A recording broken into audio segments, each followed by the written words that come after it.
sangat penting di dalam kehidupan manusia, apalagi bagi orang percaya.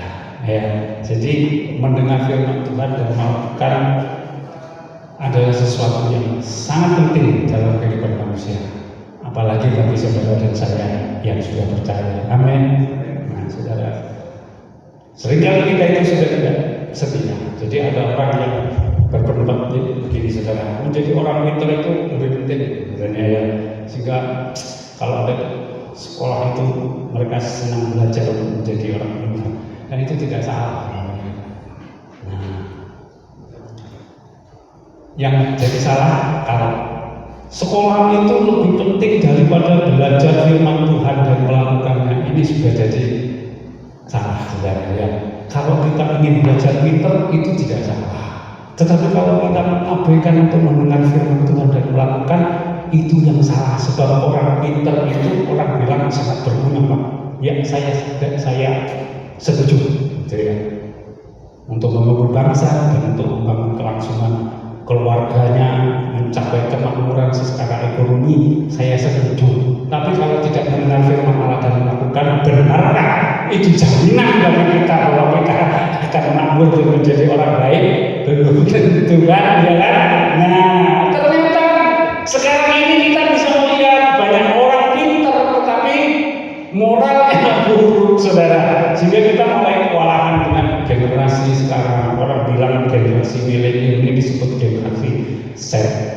Sekarang yang pejabat-pejabat kita ini banyak kadang-kala bukan pejabatnya saja, tapi ibu-ibunya mulai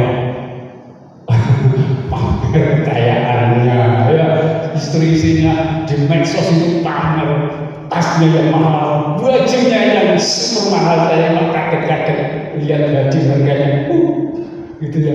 Lalu kalau dipakai itu emang mengubah kita.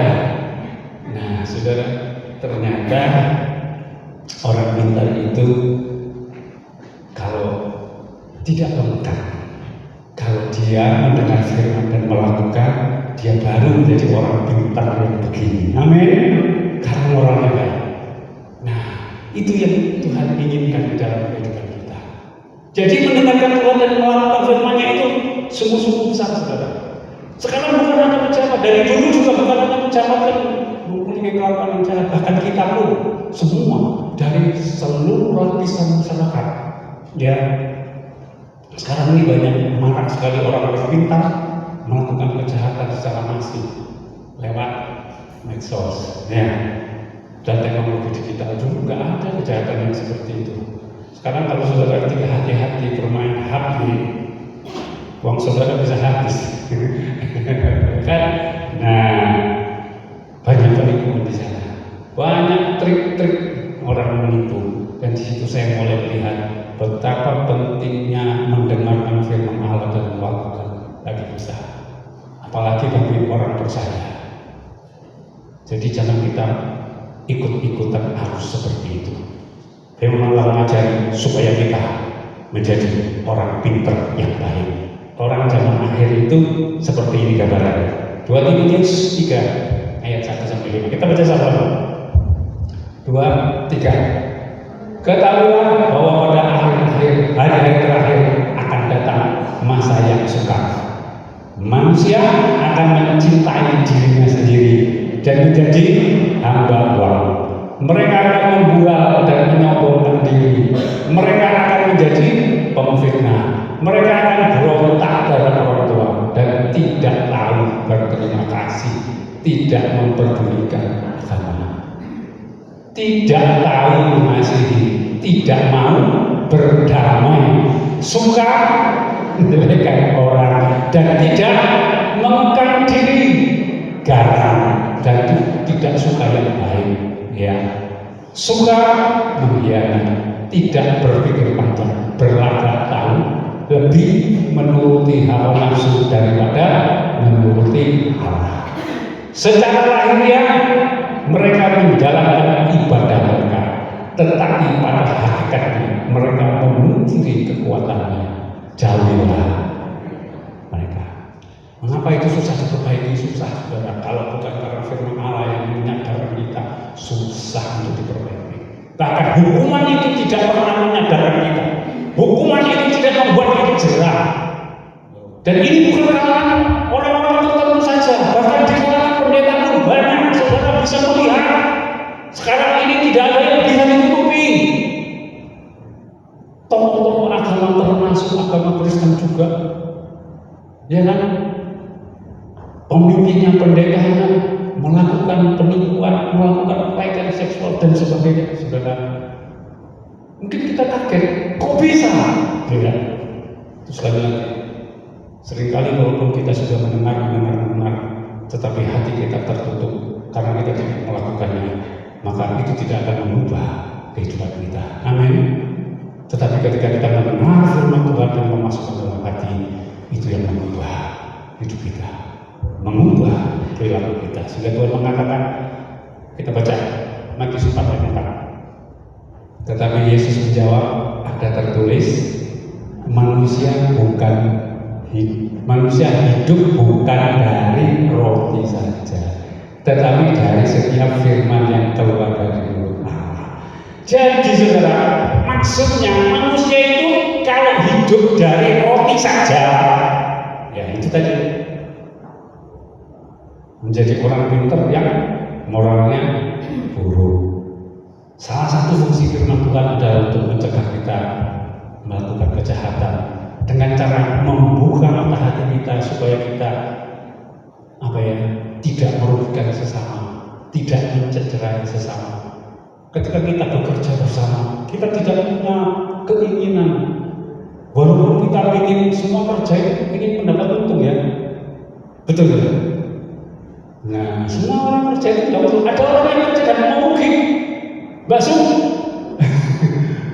Mungkin senang rugi bakso, ya? Tidak ada ya. Setiap orang yang mau bekerja itu pasti mendapat untung. Tetapi ketika firman Allah itu datang kepada kita, kita memang mencari untung, tetapi kita tidak mencederai dan merugikan sesama, tidak saling menggigit. Dan firman-Nya itu menolong memperbaiki cara hidup kita semua. Kalau kita mau mendengarkan dengan baik, maka kita itu diberkati. Amin.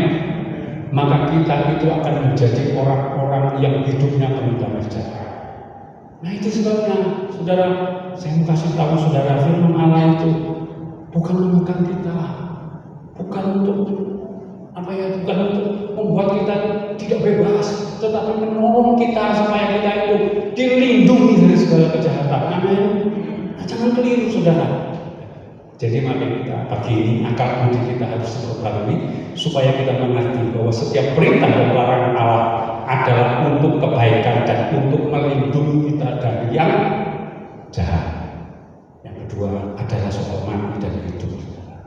Mungkin saudara berpikir, Pak Paulus kok jelek banget jadi mendengarkan firman Allah dan melakukan itu adalah soal mati dan hidup. Pakaikan begitu ya. Kan saya kalau melanggar mati, ya. Kalau kamu melanggar, kamu pasti berurusan dengan pemerintah yang mengumumkan hukum, ya kan? Nah, wis dihukum, ya macam-macam. Nah, rohani kita mati, dan kalau rohani kita mati, memang kita masih hidup, kita akan mati juga selama-lamanya. Itu kayak kita inginkan. Mari kita berpikir secara baik. Nah, saudara bisa memahami dengan benar apa yang Allah inginkan dalam kehidupan kita. Jadi salah satu tadi menolong kita untuk melindungi kita berbuat jahat. Yang kedua, firman Allah itu adalah soal mati atau hidup kita. Dan luar biasa ternyata mendengarkan suara Tuhan dan melakukannya bukanlah perkara yang sepele, saudara. Ya, kita akan hidup dalam damai sejahtera di bumi. Kenapa kita bisa hidup damai sejahtera? Karena kita bisa melewati semua badai kehidupan sepanjang hidup kita, sebab Dialah penolong kita. Amin. Bahkan kehidupan yang kekal pun di surga yang mulia Dia berikan buat kita. Amin. Sebetulnya masih kurang apa manusia ini? Ya, itu. Saudara, Tuhan itu kurang apa? Oke, mari kita mendengarkan firman Tuhan. Buka hati kita. Jadi pelaku. Saya percaya saudara akan berbahagia. Kiranya kami bersama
firman saudara, pulanglah dengan damai sejahtera Allah yang berlimpah-limpah dan kekuatan Allah yang berlimpah-limpah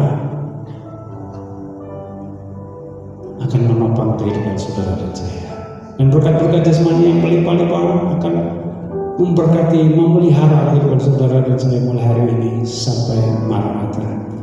Semuanya kami terima dalam persekutuan dengan Allah Bapa dan Putra yang Tunggal, Yesus Kristus Tuhan kita, dan Roh Kudus menjamin saudara dan saya akan menikmati setiap janji-janji Allah di dalam nama Tuhan Yesus Kristus yang percaya